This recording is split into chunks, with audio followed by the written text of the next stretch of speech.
My name is Bob Near, Bob for Robert, and N-E-A-R, Near as in far, I like to say.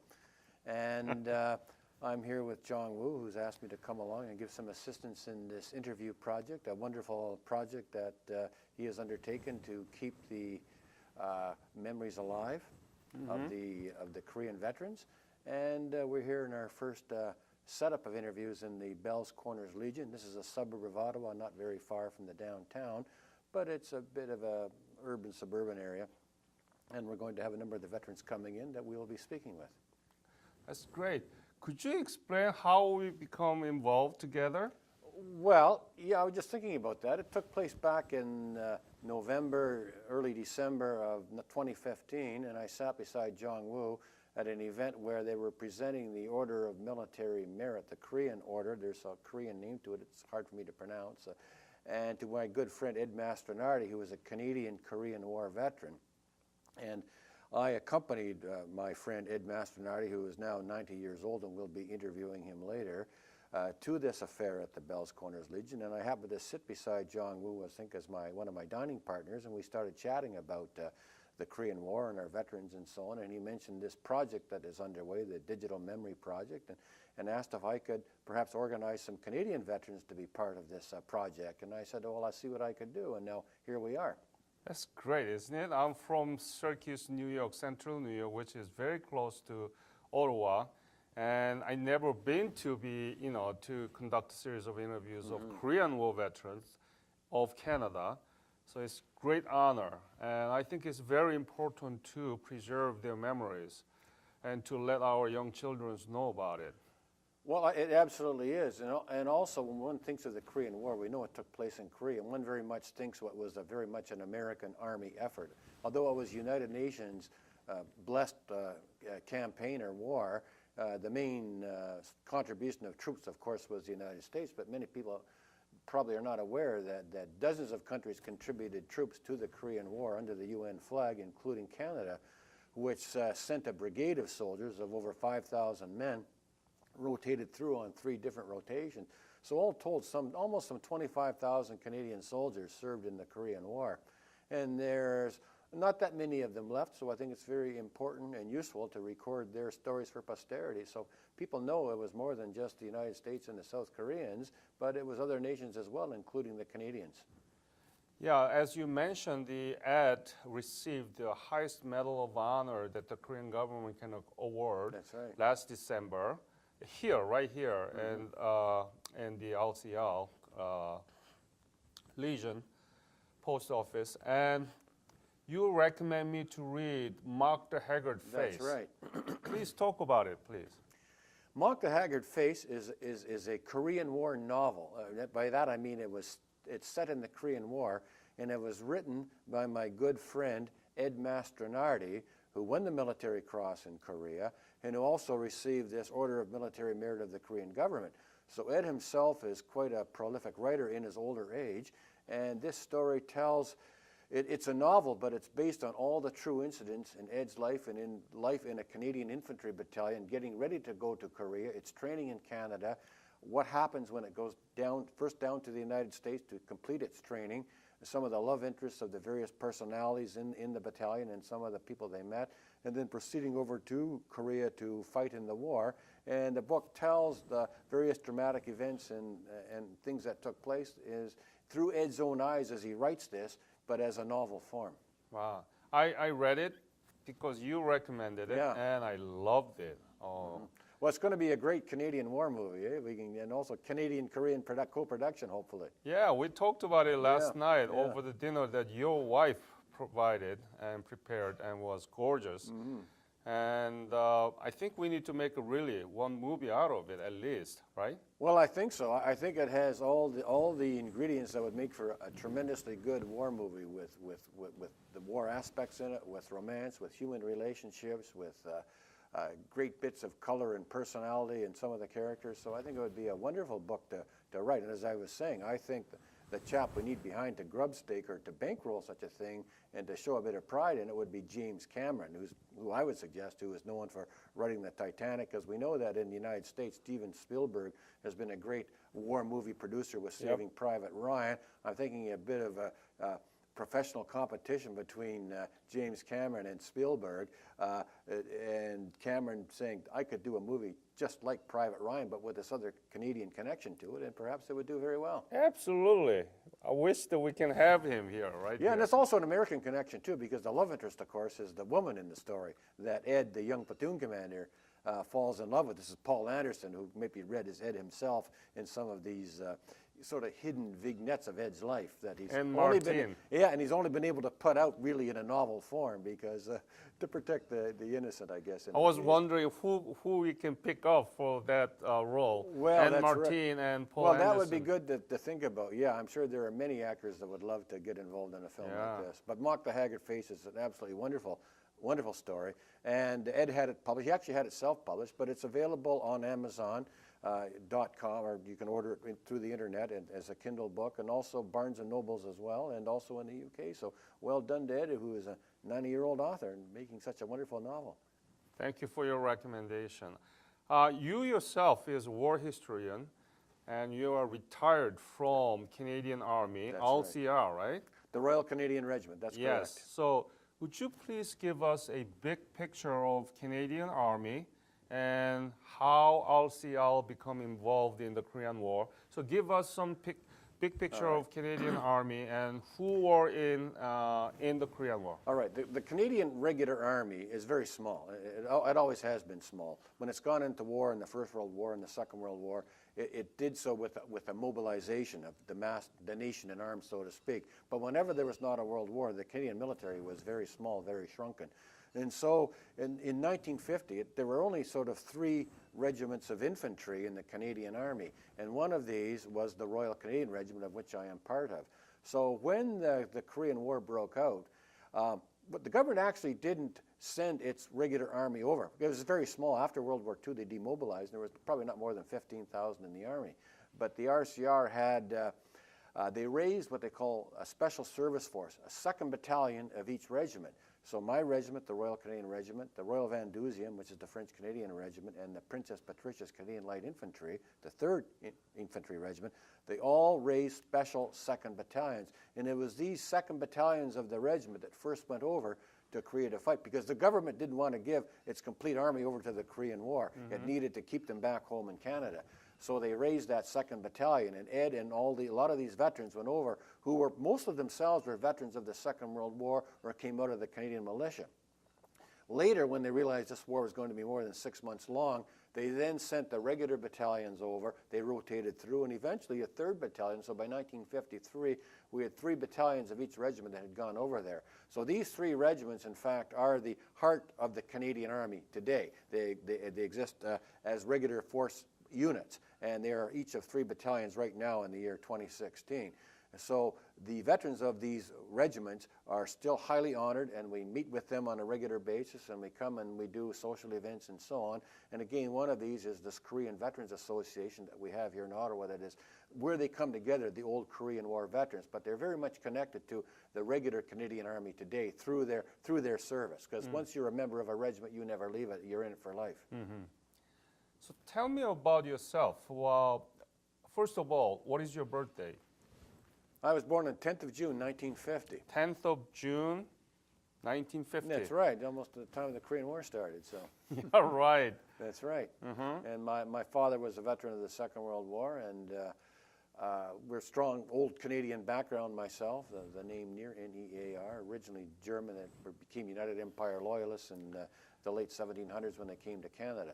But I've always had a military bent in me as a young boy, and always wanted to be in the military, and I took that opportunity when I went to university, and I joined the local militia reserve unit.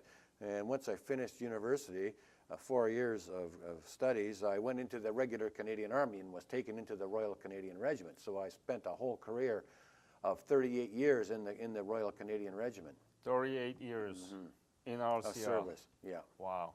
Where were you born? I was born in Woodstock, Ontario, Canada, which is Woodstock? Woodstock, and that's down by London, Ontario. I would say if you know Detroit and you know Toronto, it's halfway between Detroit and Toronto in southern Ontario. So, did you know anything about Korea when you were growing up? I knew about the Korean War because I always like military history. And I can't say I knew any, well, come to think of it, where my father's work was, he had some Korean War veterans working in his factory, where my dad was a factory worker, textile factory. And I knew that he mentioned that various men, I sort of picked it in background, hearing up, oh, well, he was in Korea, or he served with this regiment and so on. So I knew about the Korean War from there, and of course the local Legion parades and things like that. But of course, the Korean War was very small relative to the Second World War, so not all that many people served in it. And most of the veterans I knew at the time of my father's vintage were Second World War. But I did know about the Korean War through history and through a little bit of socialization within the people we lived with and worked with. Mm-hmm.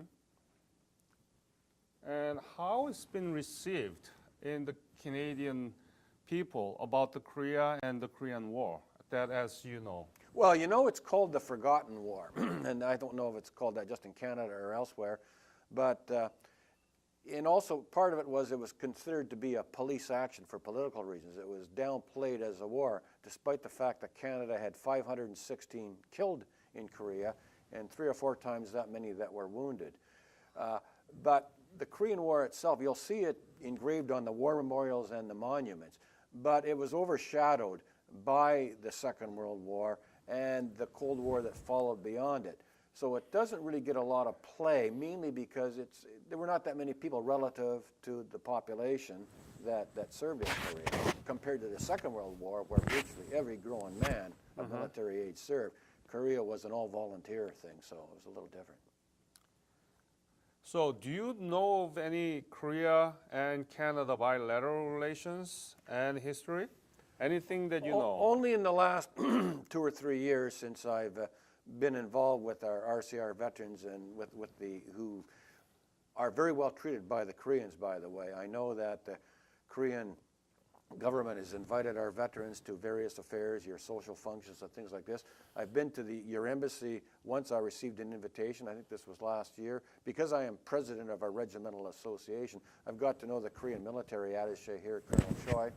And I've been able to have attend some of these social events, and by this I'm able to learn a little more about Korea, but otherwise it was very little. It's just not really a country. We know, of course, wonderful Korean products like the Hyundai car, which my daughter drives, and you know, the Korean restaurants and things like that, but I've not had a real good personal exposure to it myself, so I'm looking forward to it with this, getting to know you, Jong-woo, and other members of the Korean Association here in Ottawa.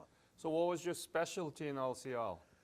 In the Royal Canadian Regiment, I was an infantry officer. As I say, those 3 regiments are infantry regiments, so I served my career in an infantry battalion, starting out as a lieutenant and going through to be captain, major, and so on. And I served in the intelligence, I was the unit intelligence officer as well, but I also did staff jobs, various staff jobs in Ottawa and elsewhere, so it's a fully rounded career, which I'm very proud of, and thought it was a great life experience for me. Now I still continue in the RCR because I mentioned you never leave the regiment.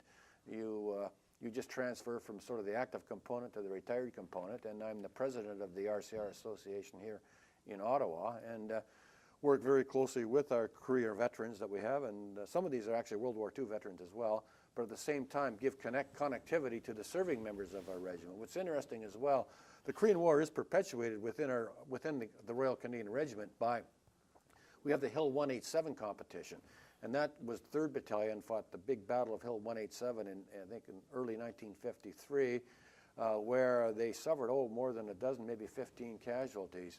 And this is commemorated today with a competition in Camp Petawawa, where 3rd Battalion of the RCR is, where they do patrols and so on, and they set themselves up for competition between the platoons, and the winning platoon gets a trophy, and I think it's a Chinese burp gun that was actually captured at the Battle of Hill 187 in Korea.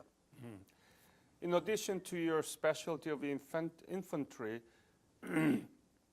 you told me that you were war historians for the LCR. Well, I studied military history, yes. I wrote the regimental standing orders for the Royal Canadian Regiment, and also the doctrine manual for the Canadian Army, on what the Canadian Army... You wrote the doctrines for the Canadian Army? That's right, CFP 300, Canada's Army. This was the foundational it's the foundational doctrine manual of the Canadian Army that establishes the raison d'etre of the Army, its requirements for professionalism and the military ethos, and how it approaches operations. When was it published? 1998. 1998. Yes. So you are the author of that doctrine. Well, I am, but it went through a various editing and review boards, so it had to be passed muster by all the generals and various people that it was circulated around to, because it was about a 3 to 4 year writing effort, because it went through so many revisions and commentary and so on. So I would take all of these comments and that and structure the manual to reflect some of these ideas. But essentially, it was the concept I had put together. We did this because at the end of the Cold War, we had no doctrine that could address the new security environment. At the same time, we had these various issues with the Army of scandals and things like this that evolved from badly trained and poorly disciplined soldiers, and we had to correct that. And so this manual was intended to do that.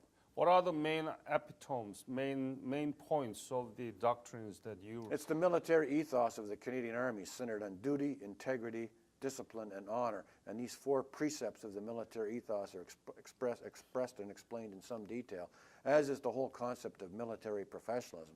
So a person who picks up this book understands what it is to be a professional soldier, and B, what the particular ethical precepts or ethos precepts are, this duty, integrity, discipline, and honor are for a soldier, and how they must live their lives as soldiers. Oh, that's great. It's an honor to meet the author of the doctrines. Yeah, for CFP the 300, Korean- that's the easiest way to remember it. CFP 300, Canada's Army, and it's lasted fairly good. I understand it's going to go through some refreshing, but the fundamental principles of it, I think, remain sound. So as a president of RCR Association, you've been working with many Korean War veterans here belonging As many to as the we RCR, have, yeah, right? all of our ones in the RCR, yes. We have about 5 or 6 that are still active, and we're active with them, and I make sure they get a drive. We meet once a month in the officers' mess downtown in Ottawa here, and we bring them over to join the rest of the regiment, the retired guys and the serving guys as well, because within the headquarters here in Ottawa, we have a number of Royal Canadian Regiment officers and soldiers that are doing their day-to-day jobs here. So we gather once a month in the mess where we bring the retired RCR together with the serving RCR, and we get together for a beer, and we'll have maybe a guest speaker, or we'll have a presentation on some subject. So it's very good to keep that regimental connectivity alive between the retired guys and the serving guys. And I say these retired guys go right back to the Second World War and Korea, plus all through the Cold War, and now serving today. And the guys that have been to Afghanistan and various places around the world. So it's a very nice, tight connectivity we try and maintain. So, as a president of RCR, working with Korean War veterans, what do you see the legacy of the Korean War and Korean War veterans from Canada? Well, I think... What is the importance, historical importance and historical meaning that we need to remember? I think that young men were prepared to go and fight for a cause that they believed in Korea. You know, this is the time when communism was on the march. The Berlin Wall, the Berlin crisis had taken place. There was concern about the Soviets moving in. And I've talked to some of these actual Korean War veterans, and people say, oh, that people would suggest, well, that really wasn't important. Actually, a number of them were. They were... Canadians at the time were frightened of communism, they hated communism, and they were prepared to defend against it, including this little country of Korea that had been invaded. So I think that's a great legacy for us to recall, is that young Canadian men were prepared to go and to give their lives in some cases for the defense of freedom and democracy, as it was being demonstrated in the Korean War, as was required. So our guys did a great job there. So what do you think about the current contemporary relationship between Canada and Korea? Well, it's mainly a trade relationship. I think it's very good, and I see it here in Ottawa. I think the Korean embassy and the military attaché, Colonel Choi, and the new ambassador, they're all very good for maintaining this close relationship with Canada and the Canadian people. I know you have having this. I don't know how you would explain it, an educational affair with the teachers to get the teachers informed so they can tell the students about what the Korean War was about, and also how Korea has come along and is a very responsible member of the United Nations and is contributing to peace and well-being, and a very powerful economic country as well. I think it's number 11 now in the world with its GDP and so on, and I know it's famous for making all the oil tankers and the ships. There's a wonderful shipping industry in Korea. So I think, but most Canadians really don't know a lot about it. No, I think the more opportunity they have to learn through events like this and through things that are being sponsored by the embassy and perhaps travel to Korea tourism opportunities is a wonderful thing. So I think it's great. Excellent point. Excellent point. I think there are many Koreans emigrated into Canada, many in Toronto and also Vancouver area, and also in Ottawa too, right? Well, we have this Canadian senator, what's her Yana name? Martin. Yana Martin, and she's very good at promoting the Korean presence, I think, within Canada here. And I think it can only be for the better when countries and people get to know each other more and have these experiences, be it cultural, be it with the different foods, and coming together as your embassy holds its receptions and that, just to bring Canadians into an exposure of Korea, because most Canadians really don't know a great deal about it, because it is very far away and it's not part of our traditional cultural relationships, but certainly it has potential to develop, and I would encourage that. Introduce your family, please, your wife and your children. I wish they were here. They could introduce themselves. Yeah. My wife, Vera, I've been married in 1978, so we have a beautiful, loving marriage and relationship.